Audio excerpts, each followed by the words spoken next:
Hola, muy buenas tardes a todos y bienvenidos a un nuevo programa del canal de Vicente Fuentes y de la web ufopolis.com.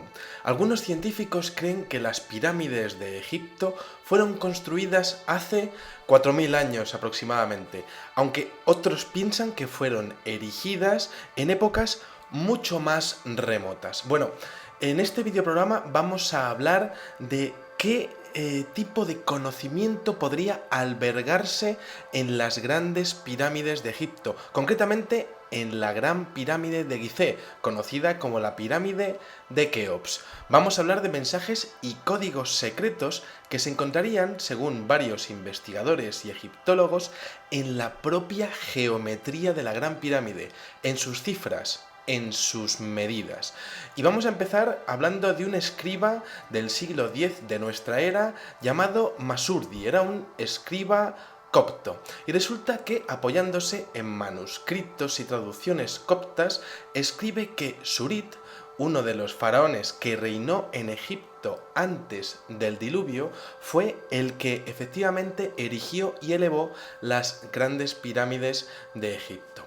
Añade además que Surit ordenó a los sacerdotes que depositaran la suma de su sabiduría y la totalidad de sus conocimientos sobre las artes y las ciencias. Además, ordenó que guardaran los escritos de esos sacerdotes que habrían compilado toda clase de sabiduría, que conservaran los nombres y las propiedades de las plantas medicinales y las ciencias aritméticas y geométricas, y que además hicieran todo esto para que se quedase conservado en beneficio de los que más tarde sabrían comprenderlo. Bueno, más tarde añadió que en la pirámide de Keops fueron grabadas las esferas celestes y las figuras que representan las estrellas y los planetas. Bueno, el faraón habría hecho grabar las posiciones de las estrellas y sus ciclos, así como la historia crónica de los tiempos pasados y de los tiempos futuros, con todos los acontecimientos que tendrían lugar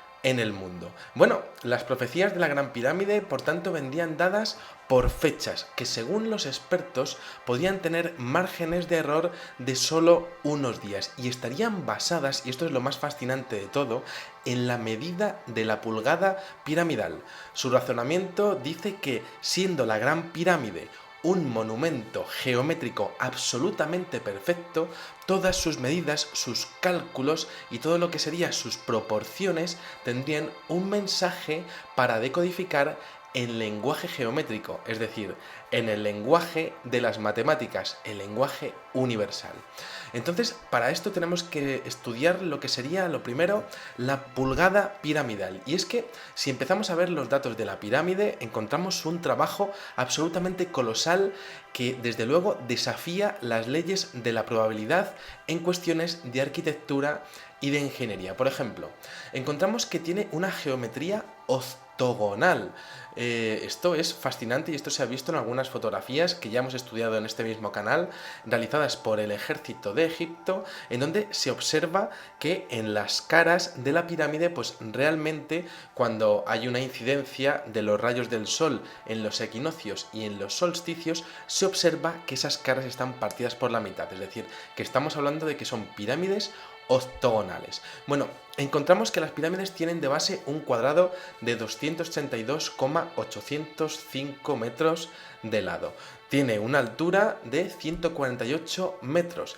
Y claro, es fascinante comprobar cómo el cuadrado de la altura equivale a la superficie de cada una de las caras triangulares y, de hecho, la altura multiplicada por 10 elevado a 9 es la distancia media del Sol a la Tierra. Bueno, el perímetro encontramos que es de 931,22 metros y esto, si se divide por 2 veces la altura, nos da el número pi, 3,14159 y toda la gran cantidad de decimales que le siguen. Bueno, multiplicando la longitud de la pulgada piramidal por 100 millones se obtiene la longitud de la órbita terrestre de 24 horas. Y claro, es que es fascinante porque ¿cómo consiguieron hacer aquello? ¿Con qué tipo de medida? Con la pulgada piramidal y con el codo sagrado, que equivale a 0,635660 metros. Si esto se multiplica por 10 millones se obtiene 6.356.600 metros, es decir, la longitud del radio de la Tierra al polo. Esto es algo realmente increíble, porque esto quiere decir que el codo sagrado representa la 10 millonésima parte del radio polar de la Tierra, con apenas una diferencia de un centésimo de milímetro. Bueno, como decíamos, el codo estaba dividido en 25 pulgadas de 25,4264 milímetros. Y esa es la medida y esa es la gran clave de todo esto, porque estaríamos hablando de que diferentes investigadores habrían identificado esa pulgada como un año de nuestro calendario, y entonces lo que serían los pasadizos interiores pues estarían realmente representando lo que serían diferentes fechas. Se encuentra por tanto en el interior de la Gran Pirámide de Keops los secretos de unas ciencias, una filosofía y una religión perdida. ¿Qué hay de cierto, por tanto, en que las dependencias de la pirámide nos trazan unas profecías que posteriormente se han cumplido? Bueno, aquí tenemos que hablar de un hombre llamado Georges Barbarin. Este señor era escritor, poeta y periodista, y realizó una profunda evolución en su carrera laboral hacia el estudio de la egiptología. Este señor lo que hizo fue interpretar los conocimientos que iba extrayendo de la Gran Pirámide, de sus medidas, y fue aplicándolo a una cronología de fechas en donde se podría recorrer la historia de los seres humanos desde el inicio de nuestra era. Bueno, este señor, por tanto, estudia el pasillo de entrada, la cámara subterránea, los distintos pasajes, es decir, el ascendente, el horizontal, también los bajos, la gran galería, la antecámara, el gran peldaño y las cámaras del rey y de la reina. Bueno, Georges Barbarin expone que el calendario de la Gran Pirámide comprende ni más ni menos que 6.000 años, y de hecho indica que el comienzo, al que llama el punto geométrico A, determina con precisión el equinoccio de otoño del 22 de septiembre del año 4000 a.C. Bueno, de este punto A, pues parte de la línea de los corredores y del revestimiento de la pirámide, bueno, pues sale pues un pasadizo, ¿no? Y si hacemos partir la escala axial cronológica de la pirámide desde ese punto A, remontamos el primer pasadizo ascendente hasta la gran galería y finalizamos en el centro de la antecámara, llegaríamos, según Barbarin, ni más ni menos que al año 2001 de nuestra era, y de hecho a una fecha que desde luego es posible que pueda llegar a sonarles, el día 17 de septiembre del año 2001, nada más y nada menos que 6 días después del atentado contra las Torres Gemelas de Nueva York. Bueno, según Barbarin, cuando se llega a la intersección del pasadizo descendiente y del primer pasadizo ascendente, hallamos una fecha que es muy importante dentro de la cronología histórica de la humanidad, la del éxodo de Israel, el día 15 de Nisan, o sea, el 4 de abril del año 1486 a.C.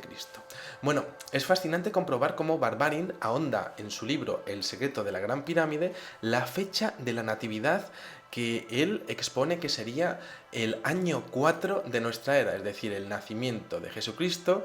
Bueno, pues básicamente estaría en la jornada 15 del mes de Tisri, que está relacionada con el sábado 4 de enero del calendario gregoriano. Y ese 4 de enero no corresponde con el año 0, sino con el año 4. Es decir, según Barbarin, la Gran Pirámide expone que no estamos en el año 2015, sino que estamos en el año 2011. Luego, por otra parte, este escritor francés afirma en su libro que en el umbral de la Gran Galería está datada la fecha de la crucifixión de Jesús, ya que en los textos sagrados egipcios, básicamente lo que estudia este señor es en el libro de los muertos, se identifica a este lugar con la época del Salvador de la raza humana. Bueno, concluye que en este citado umbral se puede leer que fue precisamente el viernes 7 de abril del año 34, de acuerdo con el calendario juliano, la fecha en la que se produce esta crucifixión, es decir, que Jesús no habría muerto con 33 años, sino, según las profecías de la Gran Pirámide, habría muerto con 30 años. Bueno, Con respecto al tema del siglo XX, según Barbarin, desde el punto de vista de las pirámides, la era cristiana tiene su final con el techo de la Gran Galería, y eso está fechado el día 27 de octubre del año 1912. Según esta profecía, que estaría pues básicamente conectada con el libro de los muertos, la era cristiana entra en decadencia a principios de siglo, marcándose así el final de una era. Luego, por otra parte, Barbarin expone que hay unos periodos que están expresados desde la entrada del primer paso bajo hasta la puerta de la Cámara del Rey, y afirma que hay unas fechas que corresponden al día 4 o 5 de agosto de 1914 hasta el 15 o 16 de septiembre de 1936. Bueno, evidentemente ese año 1914 puede corresponderse con el estallido de la Primera Guerra Mundial, y el año 1936, además de la Guerra Civil Española, que es un suceso que antecede la Segunda Guerra Mundial, también tenemos el ascenso de Adolfo Hitler en Alemania, ¿no? Bueno, según el libro de los muertos, estudiado por Barbarin, se trata de un tiempo, a partir de 1936, de desolación de la humanidad, y él lo reconoce al demostrar que en este sector de la pirámide, desde fuera hasta dentro, toda la cronología de todos los pasadizos, bueno, pues en ese momento de 1936, correspondiente a las pulgadas de 1936, pues no se puede caminar cómodamente, tienes que andar prácticamente a gatas, si no es imposible avanzar. Es decir, que la propia geometría de los pasadizos estarían también representando épocas de la humanidad en la cual habría habido un gran sufrimiento. Bueno, concretando el primer periodo, que es ese momento en el que avanzar es complicado, Barbarin lo asocia con el tiempo del caos, el comienzo de la Gran Guerra, de la Primera Gran Guerra Mundial, hasta la firma del armisticio. Aquí, como decíamos, se habla desde el 4 o 5 de agosto de 1914 hasta el 10-11 de noviembre de 1918. Este es el tramo del primer pasillo bajo. Luego, en el segundo periodo, aquí Barbarin expone que es cuando se entra en la antecámara hasta llegar a la entrada del segundo paso bajo, y aquí tenemos dos fechas piramidales que serían el 10 de noviembre de 1918 hasta el 28-29 de mayo de 1928. Aquí esto, por supuesto, nos recuerda a otro periodo de la historia, desde el armisticio hasta la gestación de la primera gran crisis económica mundial, conocida como el crack del 29. El año anterior ya empezó a forjarse, ¿no? Bueno, por otra parte, hay un tercer periodo que expone Barbarin, que está desgranado desde la entrada del segundo paso bajo, donde de nuevo se tiene que caminar agachado, hasta el final de este, y esto es cuando se entra en la Cámara del Rey. Las dos fechas que se dan aquí serían el 29 de mayo de 1928 hasta el 15-16 de septiembre de 1936, que, como hemos dicho, pues enlazaría bastante bien con el ascenso de Hitler en Alemania, ¿no? Bueno, en las teorías de las profecías de la Gran Pirámide de Gizeh se habla que hay una serie de fechas entre 1948 y el año 2028. Aquí, según Barbarin, se representa un número, que sería el número 666, en la cámara del triple velo. Esto quizá sería identificable con el famoso número de la bestia, o bueno, o con realmente pues un simbolismo perdido en los tiempos, ¿no? Bueno, es solamente desde la entrada de la Cámara del Rey en donde encontramos el año 1953, y entonces Barbarin expone que el tablero político a partir de ese año pues queda totalmente trastornado y trastocado, y que cualquier cosa que ocurra en una parte del mundo acaba influyendo en la otra parte del mundo, que esto es realmente el principio de la gestación de lo que sería, bueno, pues las políticas del New Deal y realmente pues la economía globalizada tal y como la conocemos a día de hoy. También es cierto que se habla de, bueno, pues de una época identificada con la diosa Mut Sekhmet, la diosa sangrienta de la guerra, y bueno, esto curiosamente coincide con el lanzamiento de dos bombas nucleares en el desierto de Nevada, que fueron experimentos realizados por el gobierno de los Estados Unidos, que se le llamó además la Operación Upshot Not Whole, y que, bueno, pues que es muy curioso porque es la primera bomba de artillería nuclear disparada que tuvo consecuencias en lo que sería, bueno, pues todas las comunidades del entorno de aquel desierto, y que, bueno, que la verdad es que fue un logro militar, un lamentable logro militar en aquellos momentos al respecto del lanzamiento de posibles nuevas bombas nucleares en el futuro, ¿no? Luego, por otra parte, Barbarin expone que a partir del año 1987 se vaticina un periodo de renovación, de cambios políticos, de cambios geográficos, así como cambios también climáticos. Y de hecho, esto acabaría en un momento dado de la historia, que sería el 17 de septiembre del año 2001, ¿no? Esto pues son solamente 6 días después de lo que ocurre en Nueva York con los famosos supuestamente atentados del 11S, ¿no? Luego, por otra parte, tenemos que el final de la etapa de este mundo actual realmente se correspondería con el año 2030. A partir de ese año 2030, Barbarin no expone más conocimientos.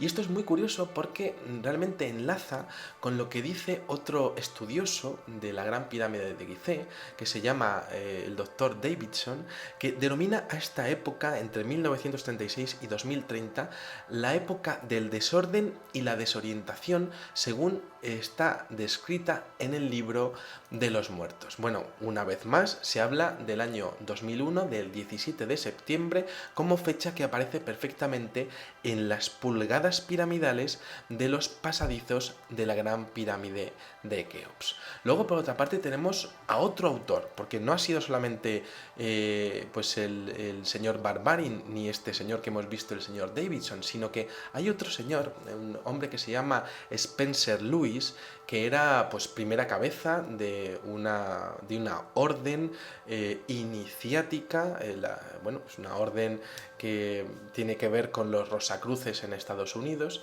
y que publica un libro que se llama La profecía simbólica de la Gran Pirámide. Bueno, en el prefacio ya expone que este monumento se realizó para la preservación de la sabiduría y también para ser un profeta del futuro. Bueno, de hecho, en el capítulo 6 se especifica cómo en el interior de la Gran Pirámide, al igual que en el exterior, las dimensiones, el largo de las líneas, los cruces, las intersecciones entre pasadizos y otros numerosos detalles revelan fechas temporales y periodos de varios eventos de la historia del hombre. Bueno, aquí se expone, por ejemplo, que entre los primeros eventos el señor Spencer Lewis llega a decir que aparece el gran diluvio universal, aparece el alza y la caída del desarrollo espiritual y mundano del hombre, el gobierno de diferentes reinos realizados por grandes hombres, las guerras sobresalientes entre naciones, y de hecho llega a especificar, ¿no? Por ejemplo, habla otra vez del nacimiento de Jesús, llegando a las mismas conclusiones de Barbarin, es decir, 4 años después, la crucifixión con la misma fecha, el 5 de abril del año 30 después de Cristo. También llega a exponer, pues, por ejemplo, la huida del Kaiser alemán Guillermo II a Holanda y el final de la Primera Guerra Mundial como el día 10 de noviembre de 1918. Y bueno, pues entre otras cosas también aparece la primera conferencia de posguerra de entre 4 naciones, Gran Bretaña, Estados Unidos, Francia e Italia, en el Tratado de Versalles de 1929, el gran desastre financiero de ese año, el Tratado de Lausana del 24 de julio de 1923 y la Conferencia de Desarme en Ginebra de 1932. Bueno, Ante esto tenemos también a otro autor, un hombre mexicano que también pues en el año 1952 se encarga de realizar otro trabajo del estudio de las proporciones de la Gran Pirámide y lo llama Las dramáticas profecías de la Gran Pirámide. Vaya nombre, ¿no? Bueno, en este trabajo Benavides, Rodolfo Benavides, pues llega a exponer otra vez la teoría de que las medidas de la Gran Pirámide y especialmente su galería o corredor principal tiene, pues con sus escalones, sus codos, sus diferencias de nivel, bueno, pues todo esto está ajustado a una cronología histórica de la historia de los seres humanos. Y esto es fascinante porque desde 1952 en adelante aparecen pues varios eventos, también finalizando en el día 17 de septiembre del año 2001. Bueno, ¿qué tipo de valoración podemos hacer ante estas cosas? Bueno, a día de hoy son pocos los egiptólogos que aplican la teoría de que una pulgada piramidal es realmente un año en el calendario juliano. Pero habida cuenta de que aquellos pasadizos se tuvieron que crear durante la propia construcción de la Gran Pirámide, es decir, que cuando la estaban erigiendo, pues tuvieron que ir dejando los huecos en una operación de ingeniería totalmente colosal, ¿no? Y bueno, pues claro, sorprende que diferentes autores llegasen a ese 17 de septiembre del año 2001. Entonces, claro, esto me hace hacerme dos preguntas, ¿no? ¿Está escrito en la Gran Pirámide pues todo lo que es pues la historia entera de la humanidad, o al menos las fechas más importantes? Y esto de hecho significa que aquel pueblo conocía los secretos de los viajes en el tiempo, conocía en el futuro. Bueno, pues aquí dejamos estas hipótesis de estos investigadores y egiptólogos y les esperamos en el siguiente videoprograma en donde seguiremos estudiando, bueno, pues enigmas ocurridos en la historia. Me leeré sus comentarios con atención y bueno, pues nada, pues muchísimas gracias y como digo siempre, salud y suerte. Adiós.